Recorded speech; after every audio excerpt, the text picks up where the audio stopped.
Hello students, welcome to ME307 Machine Design 1. In the previous videos, we have seen about basics of mechanism. We have seen the working of several mechanisms in the previous video. In this video, we are going to start the second module. In the second module, especially we are going to deal with the velocity and acceleration diagram. Velocity and acceleration diagram. Why we need velocity and acceleration diagram?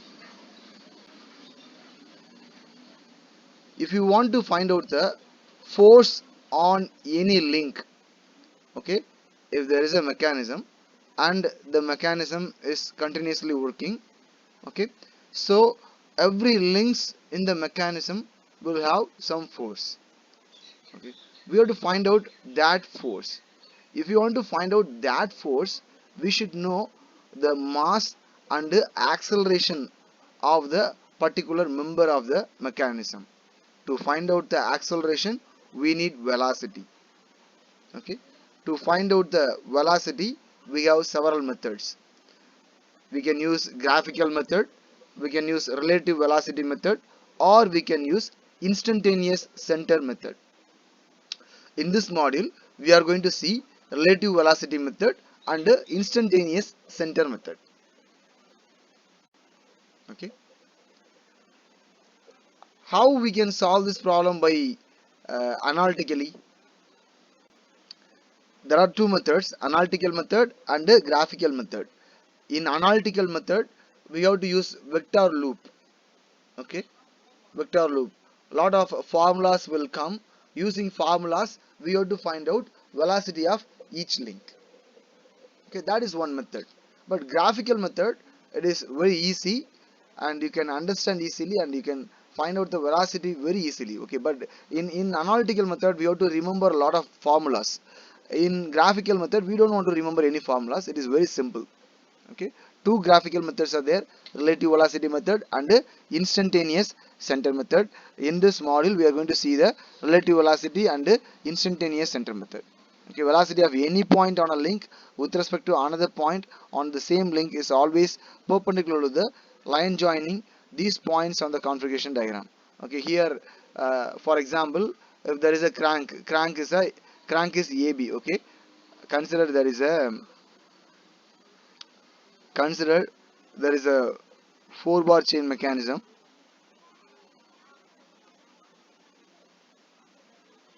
Consider there is a 4-bar chain mechanism. Okay, where A, B, C, D, where AD is a fixed link and AB is a crank. Okay, AB is a crank, BC is a connecting rod, CD is a lever. Okay, AB rotates in the clockwise direction with the angular velocity. In the problem, they will give the angular velocity. Angular velocity means at what speed AB is rotating. For example, if it is rotating 30 rotation per minute, means that is called as angular velocity. Okay, 30 is the angular velocity value. How much rotation per minute or how much revolution of AB per minute, that is called the angular velocity. In the problem, they will give the angular velocity value. With the help of angular velocity, we have to find out the velocity of individual links. For example, if you want to find out the velocity of AB, means velocity of AB will be perpendicular to the link AB. If you want to find out the velocity of BC, means that will be perpendicular to the link BC. Okay, we have to find out this value VBA. Here VBC. Here the velocity will be VBC. So every link will have individual velocity value. Okay, but in the problem, they will give the angular velocity value. Angular velocity means omega. How much revolution per minute? We have to find out velocity value. Okay, if we know the velocity value, means we can find out acceleration value from velocity value. Using velocity value, we can find out acceleration value. So two methods are there, relative velocity method and instantaneous center method. First of all, I'll give small introduction to relative velocity method. Okay, in relative velocity method, you have to draw the mechanism according to the dimension. For example, if they are given the 4-bar chain mechanism, means you have to draw the 4-bar chain mechanism according to the dimension. You can use scales, but it should be according to the dimension. The ratio of the link should be exact. Okay, first you have to draw the um, space diagram, that is mechanism diagram, and then from space diagram we have to draw the velocity diagram. Using space diagram we can draw the velocity diagram. For example, here they have given the link AB. Okay, here they have given the link AB, and they have given the angular velocity also. They have given the angular velocity, and we have to find out the resultant velocity, or we have to find out the velocity at point C. They have given the angular velocity. Okay, angular velocity is omega. Otherwise they will give n value. If they give n value, means you have to find out the angular velocity. Angular velocity is 2 pi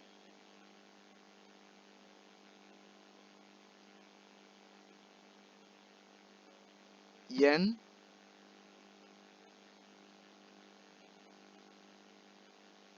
2 pi n divided by 60. For example, they are telling the crank is AB is the crank, and the crank is rotating at the speed of 30 rpm, or crank is rotating at the speed of 60 rpm. We have to find out the velocity at point C. At this point, what is the velocity? So first of all, you have to find out the angular velocity. So angular velocity is 2 pi n by 60. For example, if the n value is 60, means so angular velocity will become 2 pi. Okay, we know the angular velocity. Angular velocity is 2 pi. Now we have to find out the velocity at point A. First of all, we have to find out the velocity at point A.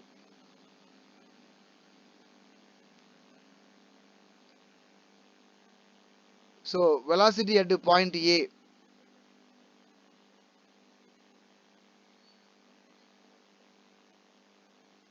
velocity at point A is omega into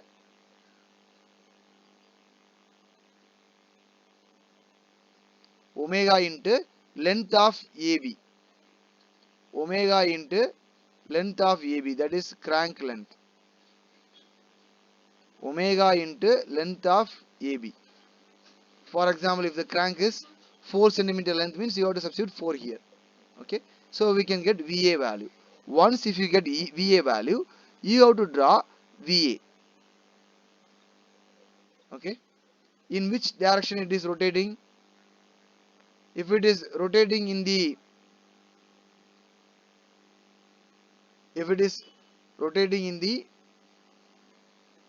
clockwise direction, you have to draw the line in clockwise direction. Like this, you have to draw this VA, and then you have to find out VB and resultant velocities.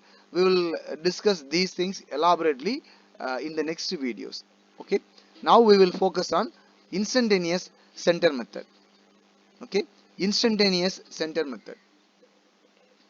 Instantaneous center method. Here they are given a link IA. Here they are given a link IA. Okay, IA is a link, and then AB is second link. So IA is link 1, AB is link 2. Okay. IA is link 1, AB is link 2. So instantaneous center for IA, so this is one center, and this is one center, and this is another one center, the center which we know. But when the link started to move, the center continuously changes. Okay, the center changes like this. Okay, the center changes like this continuously. The center A will change. Okay, So that's why they are calling this as instantaneous center, because in each instant the center is changing. If you draw a line to this center means that is called as centroid. Okay, if you draw a line, if you draw a line on the center means that is called as centroid. Okay, suppose if you draw a line to the locus of instantaneous axis, so in every center will have different axis. Okay, every center will have different axis. If you draw a line to the changing axis means that is called as axon. If you draw a locus to each instantaneous center means that is called as centroid. If you draw a locus to each instantaneous axis means that is called as axon. Okay.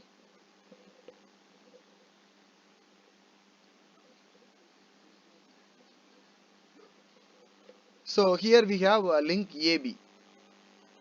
Here we have link AB. Okay. Here we have link AB. Okay. So it's just a assumption. Okay. So uh, draw line from A, also draw line from B, so that it could be connected with each other, and this particular center is called as instantaneous center. This is also instantaneous center, this is also instantaneous center, and this is also instantaneous center. If you know velocity A means velocity at point A, they will give omega value, or they will give speed value. They will give omega value or they will give speed value. If you know omega value, then VA is equal to omega into AB. Okay, VA equal to omega into AB.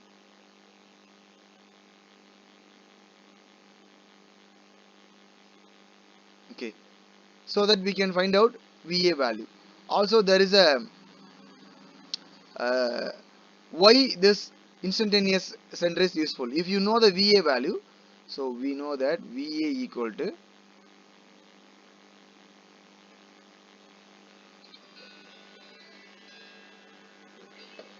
VA equal to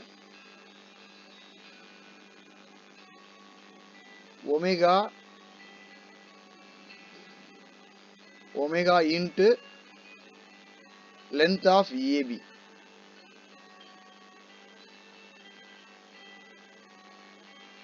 Length of AB. VA equal to omega into length of AB. Now you know VA value, we have to find out VB value. So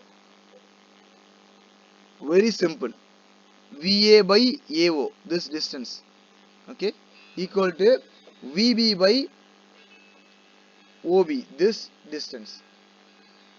So we know VA value, AO, you have to measure this distance, O to A distance, you have to measure with the help of scale, and OB you have to measure with the help of scale. So you will get VB value. Okay. So this is how we are going to find out velocity of the successive links using instantaneous center. The thing is, you should know the instantaneous centers, where the center, that we have to know. If you know the center, we can easily solve it. Okay, right. Now listen carefully. Here we have a 4-bar chain mechanism. Here we have a 4-bar chain mechanism. Okay, here we have a 4-bar chain mechanism. How many links are there? 4 links are there. Link 1. Link 1 is a fixer link. Link 2 is crank. Link 3 is connecting rod. Link 4 is a lever. Okay, we have 4 links. Right. There is a formula to find out the number of instantaneous center. Number of instantaneous center equal to n into n minus 1 divided by 2. Number of instantaneous center equal to n into n minus 1 divided by 2, where capital N is number of instantaneous center. Small n is number of links. Here how many links are there in this mechanism? 4 links are there in this mechanism. So 4 minus 1 divided by 2. So what is the answer? 2 into 3, 6. So in this case, 6 instantaneous centers are there. 6 instantaneous centers are there. If you know how to find out the instantaneous center, then you can easily solve the problem. If you know how to find out the instantaneous center, then you can easily solve the problem. Okay. Before to know about the finding instantaneous center, first of all, let us see the types of instantaneous centers. There are 3 types of instantaneous centers. First one is fixed instantaneous center. Second one is permanent instantaneous centers. Third one is neither fixed nor permanent instantaneous centers. So first one is fixed instantaneous center, second one is permanent instantaneous center, third one is neither fixed nor permanent instantaneous centers. This fixed and permanent instantaneous centers, they are together called as primary instantaneous center. This neither fixed nor permanent instantaneous center, that is called as secondary instantaneous center. Instead of writing instantaneous center, they have mentioned ICR. Okay, instead of writing instantaneous center, they have mentioned ICR. But in the examination, you have to use instantaneous center. Fully you have to write. You should not use this kind of things. Okay, ICR, these things you should not use. Okay. Okay, right? Here in this case, 6 instantaneous centers are there. First of all, what is fixed instantaneous centers? See, here A and point D. These 2 points are fixed. So the centers on these points also fixed. These centers will not change. I14 and I12. 14 means link 1 and 4. Okay, that's why they have used 14.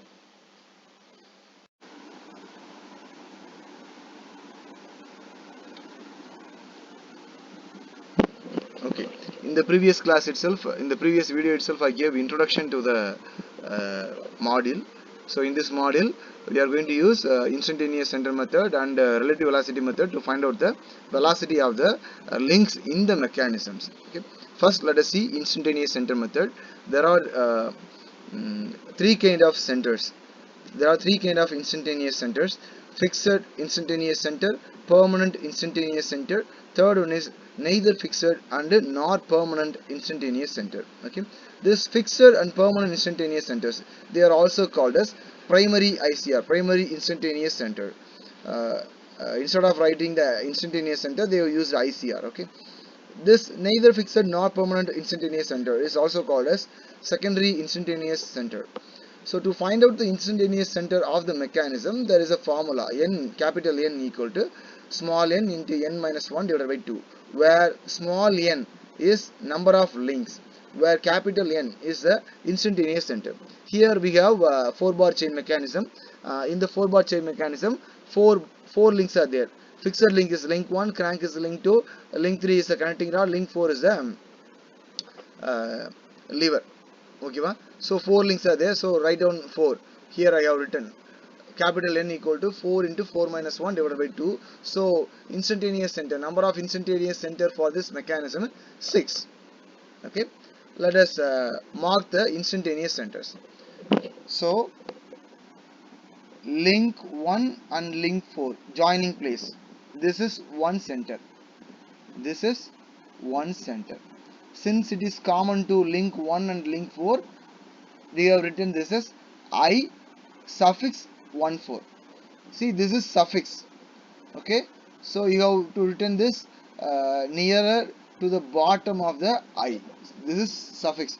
Few students, they used to write like this: I 14.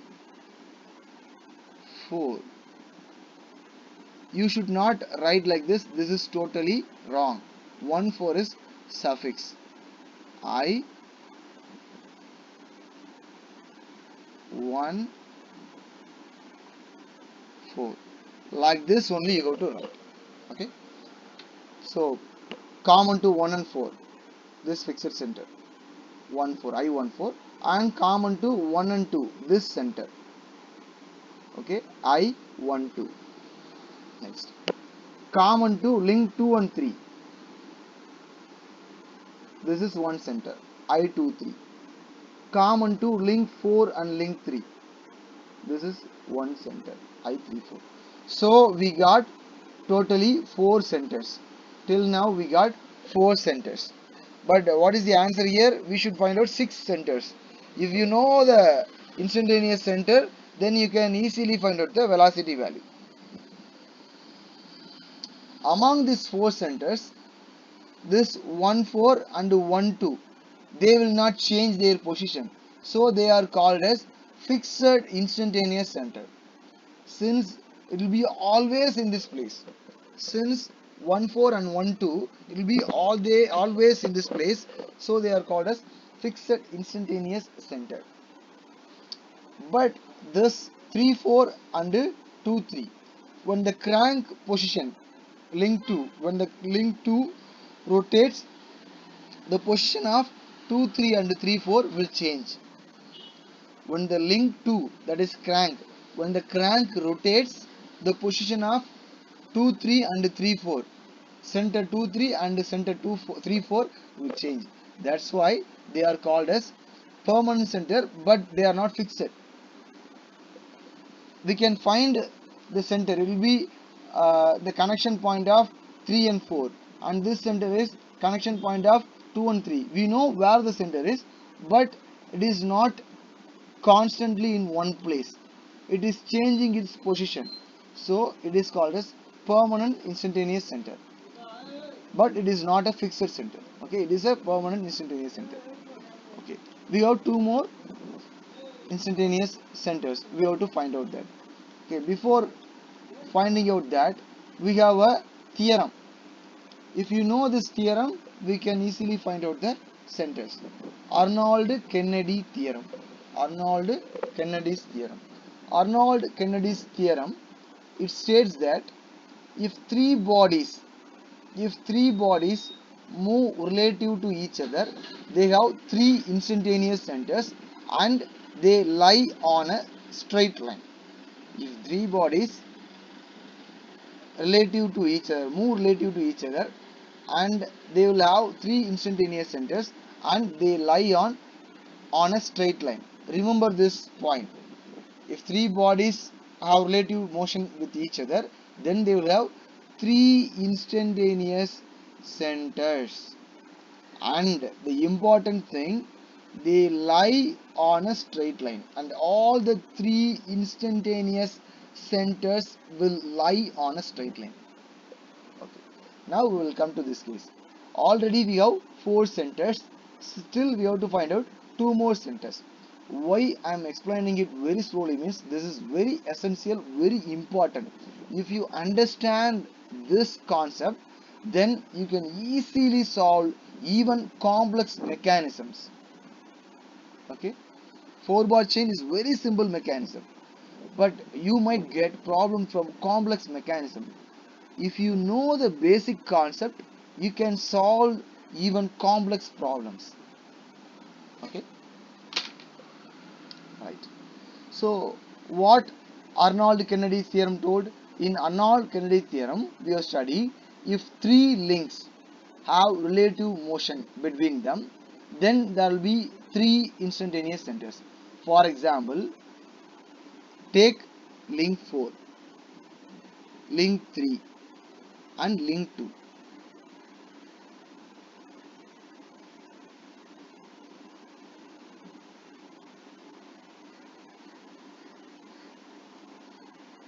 So I'm going to take three links. I'm going to take three links. 4, then 3, then 2. See how it is having relative motion between them. 2, 3, 4. Suppose 2 is a crank. If the crank rotates, if the crank rotates, link 3 will also move. Link 4 will also move. So they have relative motion between them. Okay. So there are 3 links. So they should have 3 instantaneous centers. Let us see that. Link 4 and 3. Between link 4 and 3, one center. Between link 3 and 2, one center.